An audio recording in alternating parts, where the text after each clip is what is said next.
vous écoutez RTL. 15h03 sur RTL. Et c'est Flavie Flamand pour On est fait pour s'entendre. Bonjour Flavie. Bonjour Bénédicte Tassard. On est fait pour s'entendre, mais on est également fait pour peut-être se séparer. On va en parler en tout cas jusqu'à 16h, heure à laquelle je vous rendrai l'antenne pour un tout à l'heure sur l'actualité. Les enfants de couples séparés, les enfants de familles recomposées sont-ils un danger pour le couple? On en parle tout de suite avec vous sur RTL. 15h, 16h, Flavie Flamand sur RTL. On est fait pour s'entendre.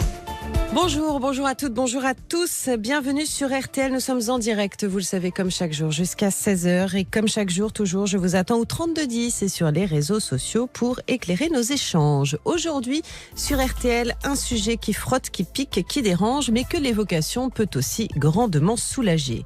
Et sinon, vous avez combien d'enfants? 2 à moi, 3 de mon compagnon d'une union précédente, ça nous en fait 5. Oh, mais ça en fait du monde. Et vous vous entendez tous bien? Combien de fois les couples à la tête de famille recomposées ont-ils eu droit à ces questions, toujours bienveillantes, mais quelque peu dérangeantes? Mais oui, comment décemment dire la vérité? Que l'on peut souffrir en silence des difficultés relationnelles entre nos rejetons et ceux de notre conjoint, que les largesses éducatives de l'autre peuvent nous irriter au plus haut point, qu'il est de plus en plus difficile de supporter ces critiques sur notre façon d'éduquer nos propres enfants, qu'une rivalité peut s'installer entre les enfants et nous. Peut-on décemment dire cette vérité quand tout le monde fait de son mieux avec son passé, avec ses souffrances et sa culpabilité? Famille recomposée, les enfants sont-ils un danger pour le couple? C'est notre sujet du jour et on en parle avec nos invités. Élodie Singal, bonjour. Oui, bonjour. Bienvenue sur RTL. Élodie, vous êtes psychologue spécialisée dans le divorce et les familles recomposées. Vous êtes auteur du blog Psy Conseil Divorce que l'on conseille à tous ceux justement qui nous écoutent et qui auraient besoin de se tourner vers vous, et auteur de Ma famille recomposée aux éditions Tournez la page. Vous ne chômez pas, hein. Il y a du boulot quand même, hein. Vous avez choisi le filon de la diversité parce qu'en fait il est autant de familles recomposées que d'histoires d'amour, que de personnalités, que de passé. C'est pas si simple tout ça. C'est pas si simple, non. C'est pas si simple, pourquoi? C'est pas si simple parce que, comme vous l'avez dit, c'est très divers, c'est très... Il y a énormément d'éléments à prendre en compte. Il y a le passé de chacun, il y a... Vous n'y arrivez pas. On va tout de suite accueillir Philippe Hoffman. Bonjour Philippe. Bonjour. Comment ça va Philippe?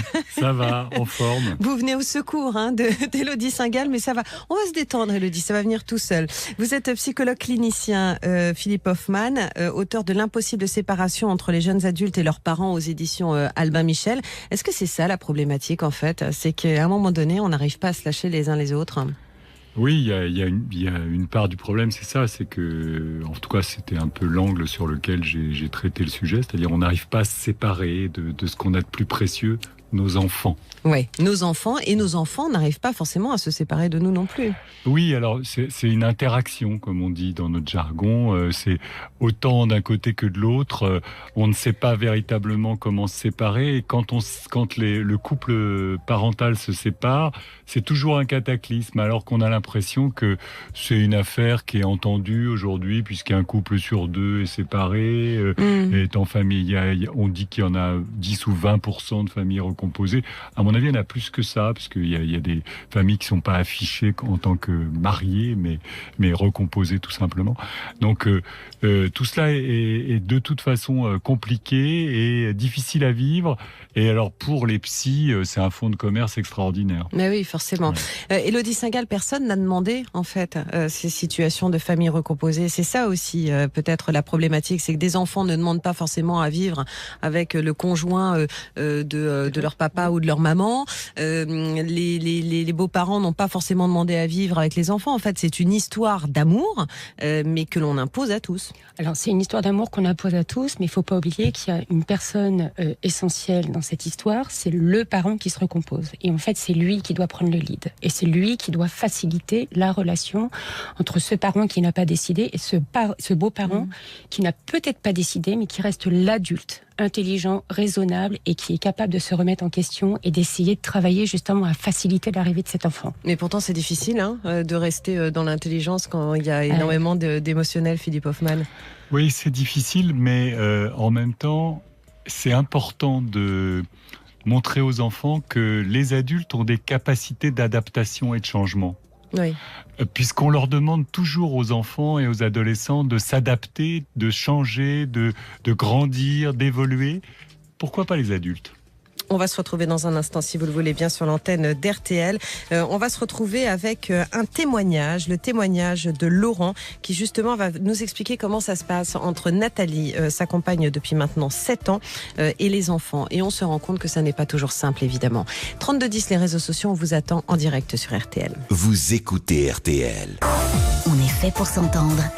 Flavie Flamand. En compagnie d'Élodie Saint-Gall et de Philippe Hoffmann. Aujourd'hui, nous nous intéressons à la famille recomposée. On s'interroge surtout sur la position des enfants, qui n'est pas une position facile, mais dont on dit qu'elle peut représenter un danger pour le couple et que des familles recomposées peuvent éclater à cause des enfants. En tout cas, ils en porteraient la responsabilité. Élodie Saint-Gall, avant qu'on écoute le témoignage de Laurent dans un instant, qui va nous raconter justement son histoire à lui et surtout celle de sa compagne et de son fils, une famille recomposée, me disiez-vous il y a un instant, ça n'est pas qu'une famille recomposée. Non, en fait, dans une famille recomposée, ce n'est pas que le parent, le beau-parent et les enfants et les beaux-enfants et les enfants par alliance, etc. C'est aussi les ex, ou voire les deux ex, les grands-parents des ex, etc. Et donc, en fait, ce qui fait aussi défaut et qui cristallise les disputes autour des enfants, c'est qu'on a toujours un garde-fou qui vient vérifier ce qui se passe dans cette famille, à savoir les ex, qui sont comme une sorte de caméra à travers les yeux des enfants, à vérifier comment on les traite. Je ne dis pas qu'on les maltraite, mais je dis comment on les traite et comment on les gère. Et on a donc ce garde-fou qui fait que soi-même, on va être vigilant, on va manquer parfois de spontanéité et on ne va pas laisser parfois la place aux beaux-parents ou son style parce qu'on a peur du commentaire de l'ex. C'est le contraire de la vie, ça, Philippe Hoffmann, en fait, que d'avoir le sentiment d'être en permanence sous surveillance. Oui, même une surveillance, pas forcément. Aujourd'hui, on a tous ce sentiment-là avec les smartphones, mais effectivement, ça peut en rajouter, là, ce que vous dites dans l'ambiance familiale, par exemple, parce que on peut très bien être filmé au moment où on va lâcher un mot plus haut que l'autre, où on va s'énerver, une petite engueulade ou je ne sais quoi, et dire voilà comment on me traite. Et ça, évidemment, ça n'arrange pas les choses. Élodie, rapidement, avant de donner la parole à Laurent. Qui est une sorte de garde-fou, ça peut être aussi une plus-value quand justement, avec le beau-parent, c'est compliqué. Quand c'est le beau-parent qui est défaillant, quand c'est le beau-parent qui vient avec une histoire fragile et qui n'arrive pas à, je dirais pas aimer l'enfant parce qu'on n'est pas obligé d'aimer l'enfant de l'autre, mais qu'on n'arrive pas à le traiter correctement, eh bien là, cet ex, il peut servir de garde-fou pour aller voir le parent en lui disant « Attends, ton compagnon, ta compagne pose un problème et toi, tu dois justement le remettre sur les rails. » On va accueillir Laurent, justement, si vous le voulez bien, sur cette antenne. Bonjour Laurent. Bonjour Fabie, bonjour Soyez l'invité. Bienvenue, merci d'être avec nous. Bonjour. Laurent, vous nous appelez de Montpellier. C'est un sujet, je le disais, qui dérange. C'est un peu un sujet tabou. Vous savez, on a tendance... d'abord, on idéalise toujours une histoire d'amour. Et puis après, on idéalise aussi sa famille recomposée. Et puis, en fait, derrière, quand on gratte un peu le vernis, il y a toujours quand même des petits problèmes. Quels sont ceux que vous rencontrez, vous, Laurent? Est-ce que est-ce que vous auriez déjà imaginé, en rencontrant Nathalie, qu'on puisse se parler un jour de cette problématique ensemble? Non, c'est vrai qu'au départ, on idéalise toujours la recomposition en se disant on va repartir de bon pied, ça va être magnifique, on va bien s'entendre. Enfin, on y croit énormément à la recomposition. Hein. À fond les ballons.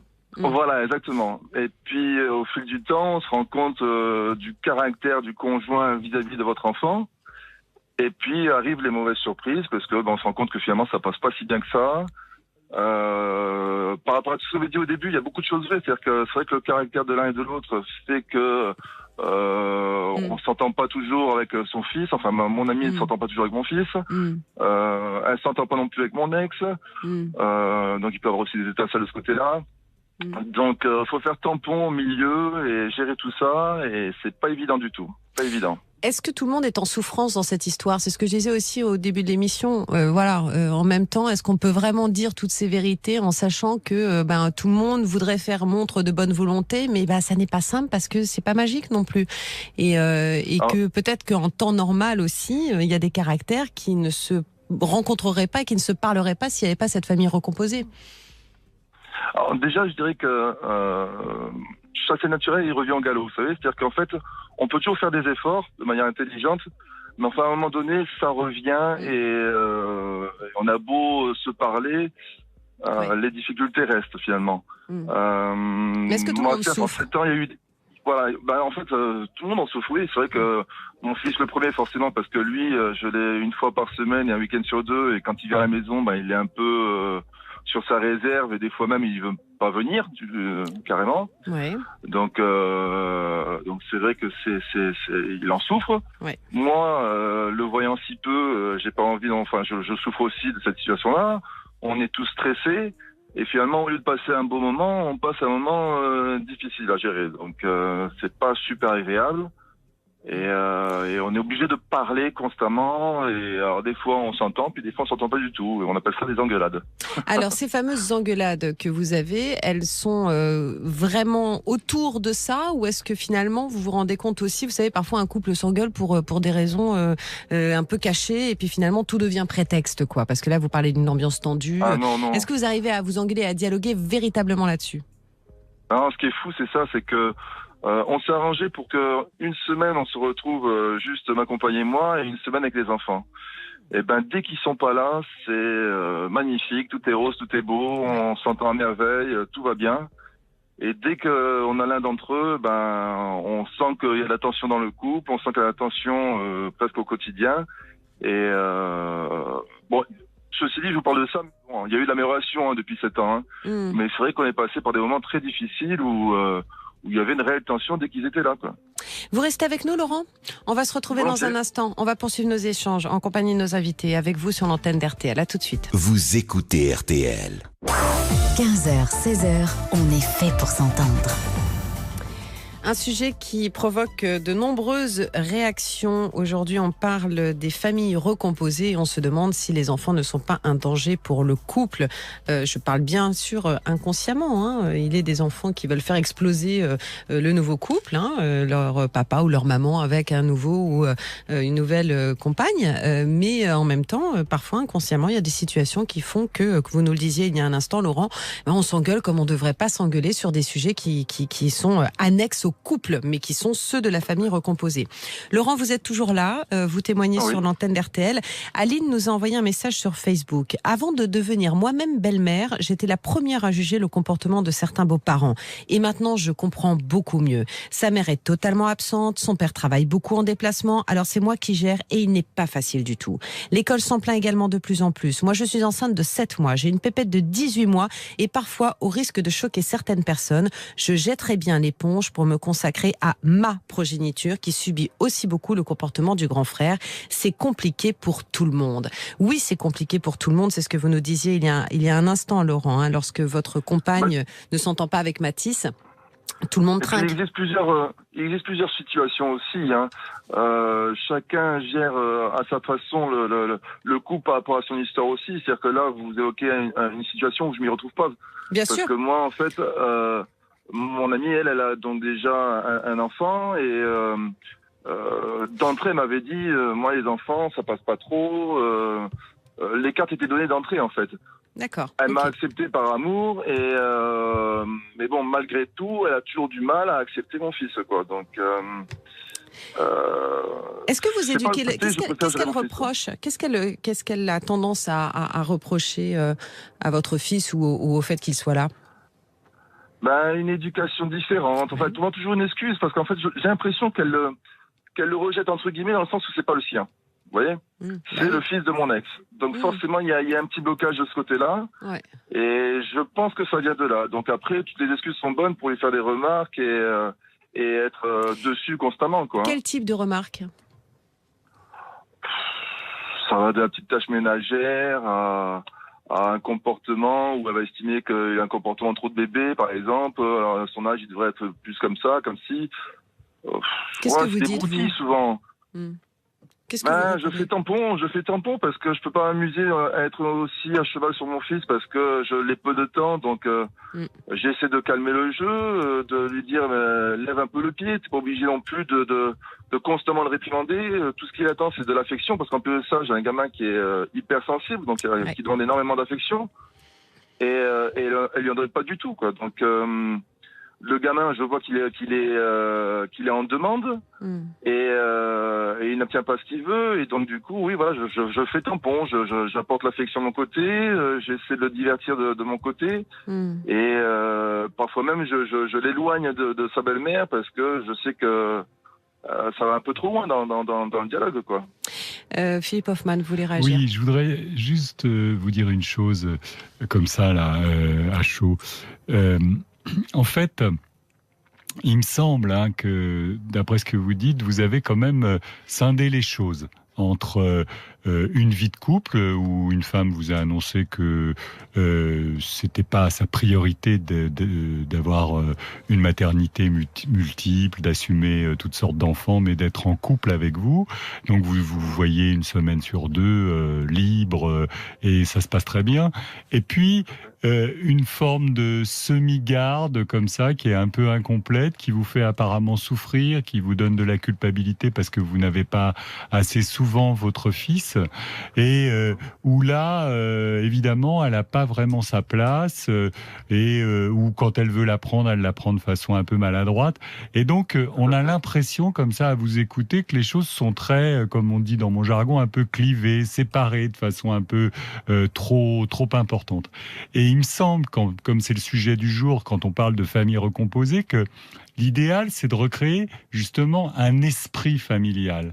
Et là, on sent que c'est un petit peu différent. Vous êtes obligé presque de faire des activités tout seul avec votre fils, et elle, de son côté, peut-être avec le sien. On n'est plus du tout dans l'esprit de famille, mais on est beaucoup plus dans une recomposition de couple. En tout cas, c'est mon interprétation. Je ne sais pas, qu'est-ce que vous en pensez ? Mais c'est tout à fait ça. C'est-à-dire que moi, le côté, ce qu'on disait au début, famille recomposée, c'est tout ce que j'espérais, mais c'est ce que je n'ai pas en fait. Parce que c'est vrai que... mais quand ça se passe mal, est-ce qu'il faut courir après la famille recomposée, Élodie Singal? Moi, de ce que j'ai entendu, si je comprends bien, la difficulté première, c'est la rivalité qu'aurait la belle-mère avec la mère. Et cet enfant rappelle... La représente. Voilà. Cet enfant la représente, mais rappelle le passé aussi que vous avez eu avec cette femme. Et en fait, il y a des femmes qui sont tout à fait capables de composer avec l'ex, et il y en a d'autres qui ont cette difficulté. On a d'emblée une belle-mère qui dit « Non, je ne vais pas pouvoir t'accepter avec cet enfant ». Et c'est comme si elle s'était donné cette mission de ne pas accepter cet enfant, et quoi qu'il fasse, qu'il lui ressemble ou pas, elle s'y oppose parce qu'elle a un peu pris en grippe, si j'ai compris, votre enfant. C'est quasiment ça. Et en fait, on va se retrouver dans un instant pour suivre nos échanges sur RTL. Laurent, ne bougez pas, à tout de suite. Vous écoutez RTL. Flavie Flamand. On est fait pour s'entendre. RTL. Voilà un sujet qui fait parler même hors antenne dans ce studio. Élodie, vous étiez en train de parler avec Laurent justement de sa situation, et puis après évidemment on vous dira au revoir Laurent, et puis on poursuivra avec d'autres auditeurs car il y a beaucoup d'appels. Moi j'avais envie de vous dire Laurent qu'aujourd'hui on a la liberté de composer sa famille comme on l'entend, et qu'une famille recomposée ne se définit pas et ne se structure pas contre 4 murs, et qu'éventuellement vous pourriez peut-être trouver une solution pour qu'un week-end sur 2, puisque si je comprends bien vous n'avez que 6 nuits et donc 6 jours avec votre fils, et qu'il faut privilégier votre relation à votre fils et non pas ces 4 à 6 jours avec votre compagne. Alors, elle aura du mal à comprendre au départ qu'on l'exclut un petit peu, mais l'air de rien, on n'a pas de compromis à sa parentalité quand on n'a que 6 jours par mois. On doit privilégier ce petit garçon qui est sensible, qui doit aimer son papa, lui expliquer pourquoi c'est difficile, lui expliquer que ça vient pas de lui, qu'on a le droit aussi d'avoir des difficultés entre adultes et enfants, et qu'on veut l'en préserver. Moi, je crois qu'il faut composer sa famille comme on l'entend, et qu'une famille composée, encore une fois, ce n'est pas 4 murs, c'est la liberté. Et pour parler du couple, parce que c'est de ça dont on parle aussi aujourd'hui, Philippe Hoffmann, qu'est-ce qu'on peut dire à Laurent? Parce que Laurent finit par... J'imagine que vous voyez parfois des visages de Nathalie que vous n'aimeriez pas forcément voir, parce que forcément, ça vous atteint et ça vous touche. Entre la Nathalie... J'irais même plus loin, il m'est arrivé sur des grands coups de colère de penser à carrément tout arrêter, parce que je me suis dit, mais faut que je préserve mon fils, donc est-ce que je dois continuer ou pas, et voilà quoi. Vous pouvez continuer, comme le dit ma collègue, à préserver votre fils. Il y a pas et la relation que vous avez avec votre fils, et même à l'amplifier un peu. Mais la relation de couple que vous avez, elle a ses limites. Effectivement. Au bout de 7 ans, vous en avez fait le tour. Et la limite, c'est peut-être que faire une famille recomposée, c'est compliqué. avec votre femme. Mais par contre, faire un couple, ça a l'air plutôt sympa. Bah c'est ça, donc, une semaine sur 2. Ça, vous pouvez peut-être le poursuivre parce que ça vous fait du bien, ça lui fait du bien. Mais et là, pour le coup, les choses seront séparées. Ce ne seront pas véritablement recomposés, ça sera plutôt un peu chacun son précaré, mais pourquoi pas. Oui. C'est un peu notre rythme de vie aujourd'hui, c'est ça quoi. Et elle partage votre point de vue ? Par la force des choses, c'est-à-dire que quand je l'ai, fait en sorte de travailler, donc comme ça je me retrouve seul avec lui et j'en profite. Ouais. Et puis le soir, dans la semaine quand je l'ai une fois aussi, elle fait l'effort nécessaire, on va dire, parce qu'il y a eu de l'amélioration depuis. Mais elle fait le minimum et ça se passe plutôt bien. Mais bon, croyez-moi qu'on part de loin et que si aujourd'hui j'ai voulu témoigner, c'est que ça a été très très difficile. Et que ça l'est un petit peu moins aujourd'hui après avoir fait toutes ces démarches, mais enfin bon, ça reste compliqué. Pour répondre à votre débat initial, en effet, ça peut être dangereux pour le couple et ça peut, pour ceux qui n'ont pas l'intelligence de vouloir discuter, dialoguer et tout, ça peut aller au clash, comme on dit, quoi. Je vois Elodie Singal qui fait comme ça. Mais oui, enfin. Pour moi, dans cette histoire, ce n'est pas l'enfant qui pose problème, c'est la difficulté du parent ou du beau-parent. Voilà, et en fait, on vient souvent mettre sur le dos de l'enfant qu'il soit explosif dans le couple, mais c'est la gestion du parent qui est difficile et problématique. Tout à fait. Philippe Hoffmann, un dernier. Oui, moi je veux dire une chose, c'est que quand on choisit de refaire sa vie avec quelqu'un et qu'on a pris le temps d'y penser, d'expérimenter et de le faire, soit on y va, on essaye de effectivement, pourquoi pas, d'y inclure aussi nos propres enfants et pourquoi pas d'en faire d'autres, etc. Et ça se passe ou ça ne se passe pas. Mais si ça ne se passe pas, alors qu'on a tout essayé, eh bien, il faut quand même conserver peut-être ce plaisir à être à deux, qui est très important et qui fait que, comme le disait Flavie en aparté tout à l'heure, à partir du moment où les parents sont heureux, les enfants le sont bien plus. Voilà, c'est ce qui fédère une famille. Hein. C'est le bonheur d'être ensemble aussi. Hein. Démissionner dans la famille recomposée, c'est in fine la réussir. Bon, Laurent, on vous souhaite plein de bonnes choses. Cette émission, on peut l'écouter en replay sur rtl.fr. Donc, ce sera peut-être l'occasion de nouvelles discussions avec Nathalie. En tout cas, ce qu'on entend, c'est qu'il y a de la souffrance, mais il y a aussi de l'amour là-dedans et ça fait un cocktail détonnant, mais on vous souhaite en tout cas qu'il dure le plus longtemps possible. Il y a plein de solutions, il y a plein de nouvelles pistes aussi pour vivre sa famille recomposée. Je vous embrasse si votre compagne m'y autorise et puis à bientôt sur l'antenne d'RTL. Prenez soin de vous et des vôtres. Merci beaucoup. Salut Laurent. Merci. Vous écoutez RTL. Jusqu'à 16h, Flavie Flamand sur RTL. Émission parents, beaux-parents au bord de la crise de nerfs. Marie nous écrit, pas si simple, les relations entre mon mari et mon fils de 16 ans sont très tendues, on parle des familles recomposées, ils ne se comprennent pas, personne ne fait d'efforts, moi au milieu de tout ça, je fais souvent tampon et j'en souffre et j'ai d'ailleurs le sentiment d'être la seule à souffrir de cette histoire. Isa nous a écrit également qu'au début de leur relation, ça n'a pas été très facile car nous n'avions pas la même éducation avec nos enfants. À tous les deux, ça faisait 6 enfants de 12 à 24 ans. Moi je dis chapeau Isa. Les aînés n'étaient pas avec nous, seules nos dernières filles du même âge et une autre à moi de 18 ans qui a vite pris son indépendance. Il a fallu que j'éduque, entre guillemets, le papa pour qu'il apprenne à dire non à sa fille, sinon elle jouait à la petite princesse et j'avais du mal à supporter ça. On se rend compte dans les messages Philippe Hoffmann que l'on reçoit que d'abord, effectivement, ceux qui nous écrivent sont parfois embourbés dans des douleurs, dans des souffrances qu'on ne peut pas du tout remettre en cause, mais sont tellement au bord du gaz qu'à un moment donné, on s'en prend aux enfants. On a une tendance même à faire montre d'une agressivité qui ne nous ressemble pas forcément. En fait, on n'est plus en totale maîtrise de nos moyens. Oui, alors, les enfants, de toute façon, c'est quelque chose d'extraordinaire auquel on est attaché de façon folle, mais quand je dis folle, c'est vraiment dingue, quoi. C'est-à-dire que ça peut nous rendre fous. Ouais.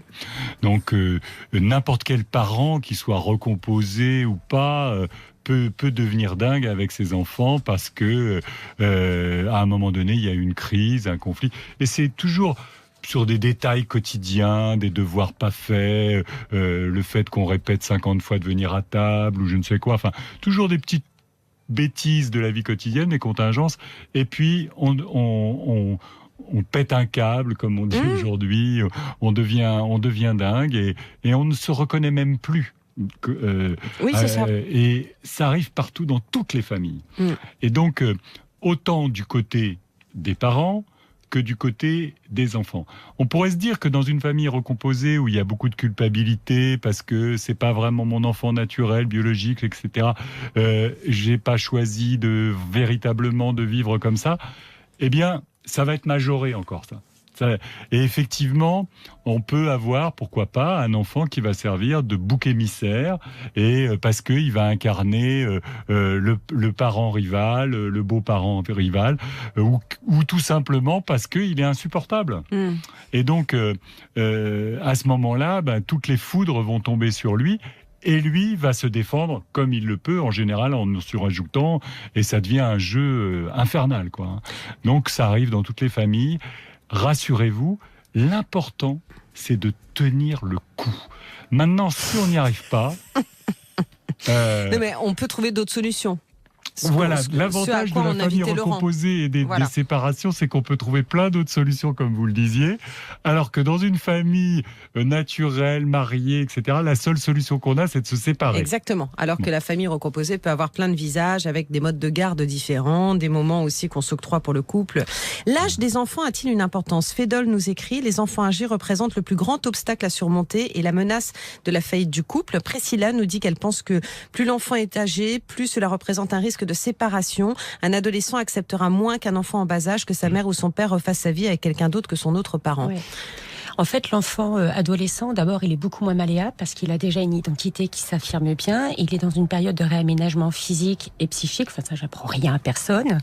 Et puis surtout, il porte en lui la douleur de la séparation, de la gestion des deux parents. Il porte en lui des fois des missions de réparation des parents en séparation. Enfin, il porte beaucoup de choses en lui. C'est difficile. Alors, moi, je dis qu'il y a une chose qu'il faut regarder à tout prix chez l'adolescent quand on a un beau parent qui arrive dans sa vie, c'est regarder surtout sa vie sociale. Parce qu'à l'adolescence, l'enfant, normalement, il est très tourné vers les copains. C'est plus la famille qui est très importante, c'est les copains. Et selon la qualité de sa relation sociale, on va le voir accepter ou moins bien accepter la famille recomposée. Tout à fait. Ouais, ça, c'est vraiment le facteur important. Et si on a un enfant qui a une tendance un peu à s'isoler, eh bien, on se débrouille pour y intégrer les copains d'école, le mettre dans plus de parascolaires avec des activités sportives, musicales, etc. Mais c'est très important de lui permettre de s'éloigner de cette famille et de consolider des choses à l'extérieur. On va se retrouver dans un instant, on va parler de la rivalité. On va ouvrir le chapitre rivalité parce qu'il y a pas mal de choses à dire. Et on verra que la rivalité ne vient pas toujours des enfants, contrairement à ce qu'on pourrait imaginer. À tout de suite. Vous écoutez RTL. Jusqu'à 16h, Flavie Flamand sur RTL. Que de sujets intéressants. Emmanuel nous dit que notre émission est superbe. J'ai déjà vécu cette expérience. Il a 9 ans. Je me suis mariée avec un homme qui avait déjà 2 enfants. Le fils qui ne m'acceptait pas a fini par nous faire divorcer. J'ai eu un enfant avec ce monsieur. Aujourd'hui, j'ai rencontré un homme qui lui-même a un enfant. On discute beaucoup pour positionner la place de chacun. On est heureux et du coup, nos enfants également. Merci pour vos émissions. Merci Emmanuel pour votre fidélité. Philippe Hoffmann, la rivalité. On a encore quelques minutes seulement, malheureusement, pour la développer. On le fera dans une prochaine émission. On parle souvent de la rivalité entre une belle-mère et sa belle-fille. Elle existe aussi entre un beau-père et son beau-fils. Elle vient d'où cette rivalité ? Elle vient toujours des enfants ? Non, je crois que c'est ce que disait ma collègue là. Il y a vraiment un fantasme que l'enfant représente l'ex. Ouais. Et donc, comme si il était missionné par l'ex, comme si il incarnait, pourquoi pas génétiquement aussi, une part qu'on a quittée, qu'on a laissée, dont on veut plus. Et donc, à partir du moment où on ne veut plus, je sais pas, de cette femme ou de cet homme avec lequel on a fait des enfants, eh bien, ces enfants, on n'en veut plus non plus. Alors parfois même, d'ailleurs, on en choisit un qui porte tout. Et vraiment, inconsciemment, c'est un peu lourd. Donc là, il y a des bonnes thérapies familiales pour ça, pour désamorcer ce genre de choses. C'est pas mal. Élodie Singal. Moi, je voudrais ajouter que dans la rivalité, le parent a un vrai rôle. Parce que je peux être aussi un parent qui, parce que j'ai un conflit avec mon ex, induit une rivalité entre l'ex et le partenaire, le nouveau, le beau-parent, qui se porte sur l'enfant. Et en fait, le parent a une vraie fonction là, de comprendre comment il est par rapport à son ex, comment il introduit l'ex dans ce couple en tant que partenaire et en tant que parent, et comment il met en rivalité ce beau-parent. D'accord. Oui, mais c'est pas qu'une histoire d'adulte. Parfois, racontez-nous les parties de foot. Alors, moi j'avais vu, mais c'était pas un enfant, c'était un beau-parent. Oui, c'était le beau-père, parce que j'expliquais hors antenne qu'on voyait aussi beaucoup de rivalité beau-père, petit garçon, que c'était pas que la marâtre avec les petites filles. Et j'avais vu justement un beau-père qui avait tendance à se mettre en compétition à chaque fois avec l'enfant qui avait 4-5 ans, à montrer qu'il faisait les meilleures parties de foot, les meilleurs saltos au roller, les meilleurs records de vitesse en vélo, etc. Genre, il est plus fort, quoi. Mais ce monsieur-là, c'était pas l'enfant qui induisait la rivalité, c'était le beau-père qui avait un problème de toute façon dans la rivalité avec lui-même. Ça, c'était. Et ça n'est pas qu'une question aussi peut-être de présence de l'ex, mais c'est une question d'affection, partager l'affection. Parfois, certains ont une tendance à ne pas rester à leur place. Et, non, Philippe Hoffmann ? Oui, on ne partage pas si facilement que ça son affection. Il faut du temps, il faut laisser du temps au temps. Là, c'était trop long dans le précédent témoignage, mais sinon, il faut se dire que avec le temps, on arrive à se reconnaître, s'apprivoiser. Effectivement, les enfants, les parents, les beaux-parents, tout le monde a sa personnalité, tout le monde a ses défauts. On va surtout voir les défauts d'ailleurs, et on va arriver à les accepter, à en rire, à prendre un peu de distance. Et puis quand on aura passé pas mal de moments ensemble, qu'on aura vécu quelques petites épreuves aussi, c'est important des fois de partager des épreuves un petit peu compliquées, un deuil ou il y a d'autres choses. Eh bien, à ce moment-là, ça va se souder d'une certaine façon et il va se créer une forme de sentiment amoureux qui va circuler, qui n'aura rien à voir avec ce qu'on aura vécu auparavant, mais qui fera partie des liens d'empathie, de regard sur l'autre qui sont très importants pour vivre avec les autres. Et je crois que les enfants et les parents qui font l'expérience des familles recomposées font aussi l'expérience de la vie, parce que la vie n'est pas figée, n'est pas complètement enfermée dans une famille biologique. Elle est ouverte, on le voit dans nos sociétés, mais on le voit depuis toujours. Vous savez, au 19e siècle, il y avait plein de familles recomposées parce que toutes les mères mouraient en couche. Oui. Élodie Singal. Moi, je voudrais dire qu'une famille recomposée, comme vous le disiez, elle se fait dans la lenteur, mais surtout elle se fait dans le faire ensemble. Et c'est en faisant ensemble que l'on va apprendre à se connaître et qu'on va comprendre les limites de chacun. Et quand je dis faire, c'est faire au niveau de l'enfant. Encore une fois, je reprends ce beau-père qui voulait faire à son niveau. Non, je fais du foot au niveau d'un enfant de 4 ans. Je joue aux cartes comme un enfant de 4 ans. Je ne joue pas aux cartes et au poker, par exemple, comme quelqu'un de 25 ans, parce que c'est mon ego qui est le plus important. Mais faire avec l'enfant, pour l'enfant, c'est vraiment créer du lien, de l'amour et de la confiance. Et faire en sorte, donc, du coup, que le sujet des enfants ne soit plus une menace pour le couple, puisque c'était notre sujet du jour. Apprendre à lâcher la grappe un petit peu aussi. Et puis, il faut démissionner. Je veux dire, si mes beaux-enfants ne représentent pas ce que je voulais, c'est pas grave. Ils doivent représenter ce que les 2 parents voulaient de lui. J'ai le droit de ne pas être d'accord, j'ai le droit de désapprouver, mais je n'ai pas le droit de surinvestir et d'imposer mon système. On se retrouve dans un instant pour la paix des ménages. Vous écoutez RTL. RTL, Flavie Flamand.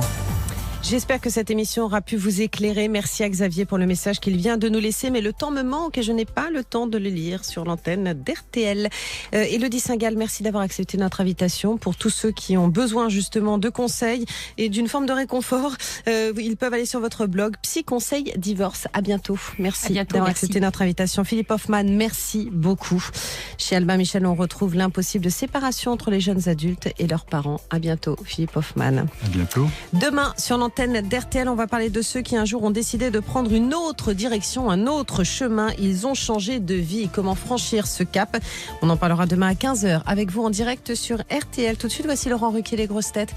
Je vous remercie pour votre confiance et je vous dis à demain. Vous écoutez RTL.